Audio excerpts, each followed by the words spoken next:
একবার একটা potato spring roll খেয়েছিলাম 50 টাকা দিয়ে। মানে আলুর কেজি 20 টাকা আর পটাটো স্প্রিং রোল হচ্ছে 50 টাকা, ভাবা যায়। তো আজকে হচ্ছে বাড়িতেই আমি পটাটো স্প্রিং রোল বানাবো। পটাটো স্প্রিং রোল বানানোর জন্য আমি 3টা আলু নিয়ে নিলাম, যেহেতু আমি প্রথমবার বানাবো এজন্য হচ্ছে চেষ্টা করে দেখলাম যে আসলে আমি এটা পারবো কিনা।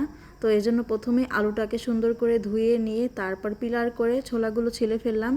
এরপরে হচ্ছে ফাইনাল যে কাজটা করতে হবে এটা হচ্ছে খুবই সাবধানভাবে করতে হবে। তারপরে হচ্ছে যে স্প্রিংটা বানাতে হবে এটা কিন্তু কাঠির মধ্যে দিয়ে খুব সাবধানভাবে আমি করেছি, কারণ আল্লাহ আল্লাহ করতেছি আর হচ্ছে বলতেছি যে আল্লাহ এটা যাতে ভেঙে না যায়।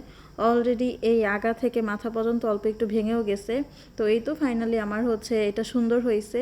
তো ওই পটাটো স্প্রিং রোল বানানোর জন্য আমার যে কী মশলা লাগবে সেগুলো তো দেখতেই পাচ্ছেন। তো বানিয়ে ফেললাম পটাটো স্প্রিং রোল, আর এটা খেতে এত বেশি ক্রিস্পি হয়েছে কি বলবো, অনেক বেশি মজা হয়েছে। প্রথমে আমি ধনিয়া পাতার সস দিয়ে খেলাম, এরপরে হচ্ছে টমেটো সস দিয়ে খেলাম, অনেক বেশি মজা ছিল।